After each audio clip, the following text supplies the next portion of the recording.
বন্ধুরা আসসালামু আলাইকুম, আমি রাকিব আপনাদেরকে আবারও স্বাগত জানাচ্ছি। বন্ধুরা আজকে যে বিষয় নিয়ে কথা বলবো সেটা হচ্ছে ই পাসপোর্ট এবং ই পাসপোর্টের আজকে যে স্পেসিফিক বিষয় তার ভিতরে অন্যতম হচ্ছে এনরোল পেন্ডিং ফর অ্যাপ্রুভাল। এটা সো এখানে কিছু বিষয় আমি আপনাদেরকে বলি। যখন আমরা পাসপোর্টের আইরিশ দিলাম, এনরোল হলো, এনরোল হওয়ার পরে এর পরবর্তী যে স্টেপ সেটা হচ্ছে এই পাসপোর্টের ভেরিফিকেশনের জন্য এসবি এটা হচ্ছে গিয়ে ডিসি অফিসে যাবে এবং এসবির যে টিম সেটা হচ্ছে কি আপনার ভেরিফিকেশন করবে। প্রেজেন্ট অ্যাড্রেস এবং পার্মানেন্ট অ্যাড্রেস বোথ হচ্ছে ভেরিফিকেশন করবে। যাদের প্রেজেন্ট এবং পার্মানেন্ট এক অ্যাড্রেস সেক্ষেত্রে ভেরিফিকেশন করবে। যদি এটা 7 থেকে 10 দিনের বেশি হয়ে থাকে তাহলে যদি আপনার পুলিশ এটার সাথে কন্ট্যাক্ট না করে সেক্ষেত্রে আপনি দয়া করে পাসপোর্ট অফিসে যোগাযোগ করুন যারা আপনার এখনো কন্ট্যাক্ট করে নাই, পুলিশ ভেরিফিকেশনে কন্ট্যাক্ট করে নাই। তো নেক্সট হচ্ছে এইখানে যে স্ট্যাটাসটা থাকতে হচ্ছে এনরোল পেন্ডিং ফর অ্যাপ্রুভাল, এরকম স্ট্যাটাস থাকতে পারে। আপনি দেখলেন যে 7 থেকে 10 দিনের ভিতরে আপনার পুলিশ ভেরিফিকেশন হয়ে গেছে কিন্তু আপনার এই স্ট্যাটাসটা চেঞ্জ হচ্ছে না। সেক্ষেত্রে যেটা করণীয় সেক্ষেত্রে আপনার আবার কিন্তু 10 দিন পরে কিন্তু আপনার একটু খোঁজ নেওয়া উচিত। খোঁজ নিলে যেটা হবে, দেখা যাচ্ছে যে পুলিশ ভেরিফিকেশন হয়েছে কিন্তু ওই যে পুলিশের যে রিপোর্টটা, ভেরিফিকেশন ওকে অর নট, সেই রিপোর্টটা কিন্তু পাসপোর্ট অফিসে পৌঁছায়নি।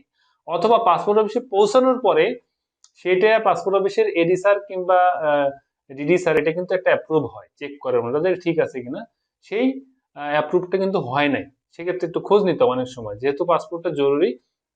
নেক্সট হচ্ছে এটা হওয়ার পরে আপনার অনেক সময় এরকম এখানে কিন্তু অনেকগুলো অ্যাপ্রুভাল পেন্ডিং থাকে, কারণ এরকম হতে পারে pending process, enrol pending process এরকম হতে পারে, পেন্ডিং ফর অ্যাপ্রুভাল এরকম হতে পারে, pending for enrol pending for SB SB এরকম দেখাইতে পারে।